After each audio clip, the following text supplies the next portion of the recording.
Good afternoon, everyone. It is September 6th. Going to talk about the war in Ukraine, specifically looking at the Black Sea region over in here, as well as the Robotine-Verbova to Tokmak region right in here. Not going to cover up in Kupiansk. I'll just give a quick overview.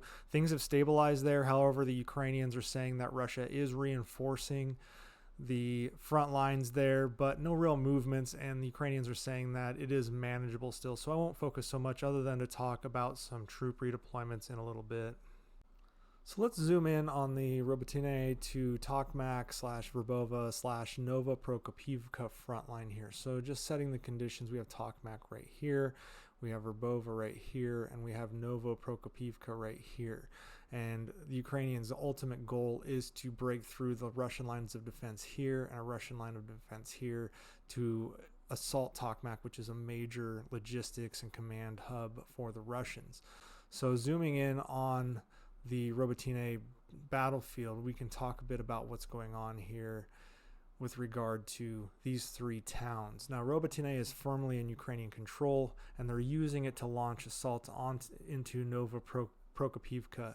They're also looking to put pressure on Verbova, but before they push into Verbova, what it looks like they're doing is they have breached the second line of defenses of the Russians. This is the second line of trench systems. The first line of defenses were way up here, and they've already broken through those, but this is the second line of defense that we're currently focusing on. And the reason they want to break through this before really thinking about taking Novo Prokopivka and even Verbova is once they break through this trench system, they have the ability to sweep through and flank the entirety of the trench system and essentially eliminate Russians in this region, making it much easier to move into Nova Prokopivka and then further move into Verbova here.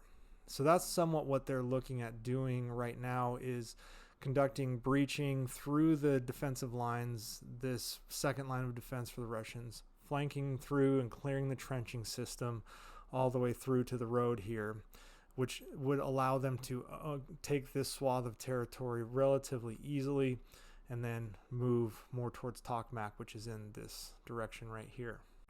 Now, clearly the Ukrainians have significant momentum on the battlefield in this region, but moving on to what Russia's response to this region is, they are actually redeploying forces from the 41st Combined Arms Army from the Kupiansk axis downward to reinforce and block here.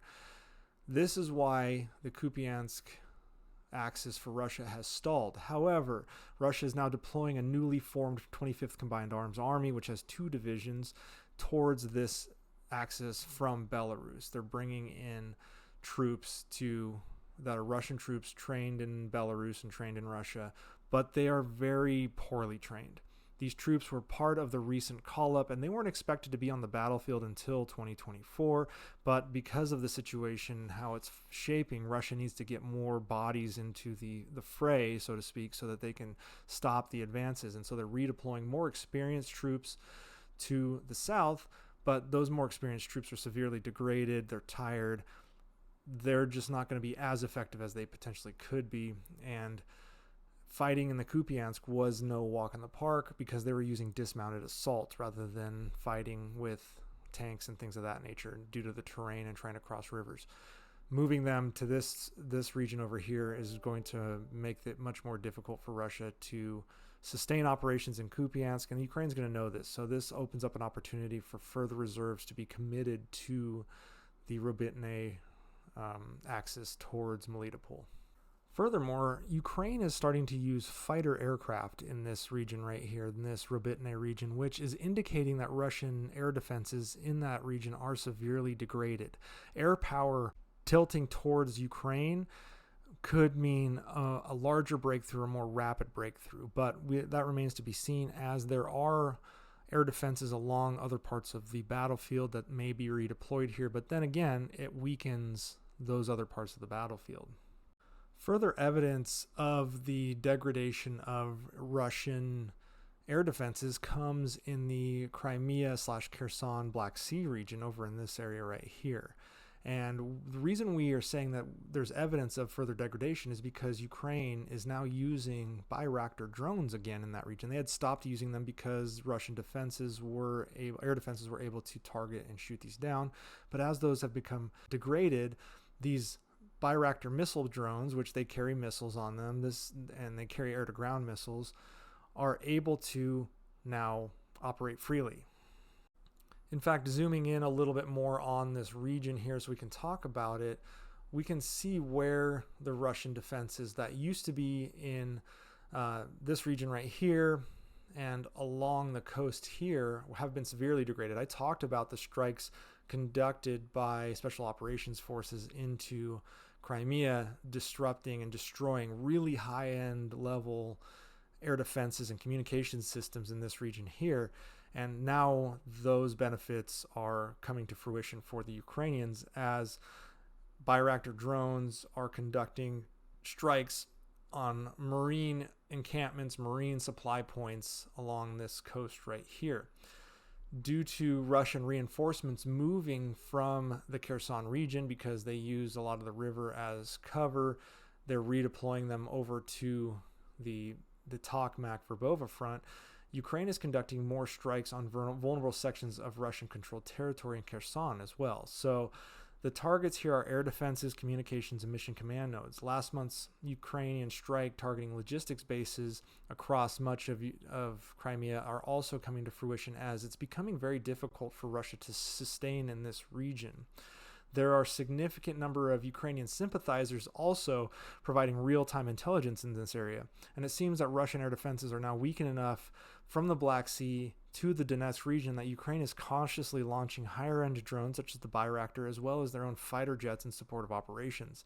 As the Russians have redeployed, Ukrainian Marines have attacked specific targets that are like resupply boats, the shore resupply systems, like a ship-to-shore resupply node, are being targeted here. In fact, much of Crimea was conducting resupply routes via boat this way because these bridges have been severely degraded, and therefore the Ukrainians with their Bayraktar drones have been targeting this region with missiles that are much more effective, much more precise than trying to hit them with drones, although the drones have been effective as well.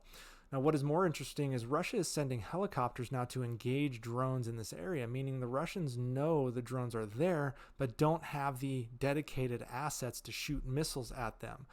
Footage showed that Ukrainian drones were trying to escape a Russian helicopter that was attacking the drone by trying to shoot it down with its guns. It actually did escape. The drone did escape. According to Russian military officials, using helicopters in this manner creates opportunities to trap Russian helicopters. Ukraine is also overflying Russian-occupied Kherson to strike Crimea. So previously, we were seeing strikes come out and around, but now they're just coming direct into the Russian space. Or excuse me, it would have been out and around like this, but they're coming directly across Russian-controlled territory, which means the air defenses in this region are virtually non-existent, at least for the types of drones that are being flown over. And these include Bayraktar drones. So the question from a lot of the analysts in the Russian space specifically is, why is Ukraine having such ease in attacking Crimea from Kherson or from mobile boat platforms in the Black Sea or from Bayraktar drones along this specific region? And no one can give them an answer. The fact of the matter is the area is, as I've said, because of their precision strikes on military targets such as logistics, communications, mission command nodes, and air defense systems are now starting to pay dividends for Ukraine, whereas Russia likes to just strike apartment buildings and libraries and schools and stuff. So being tactically sound, being strategically sound is now making it so areas in this whole region, this Crimea Black Sea region, are now under the threat of being targeted by Ukraine.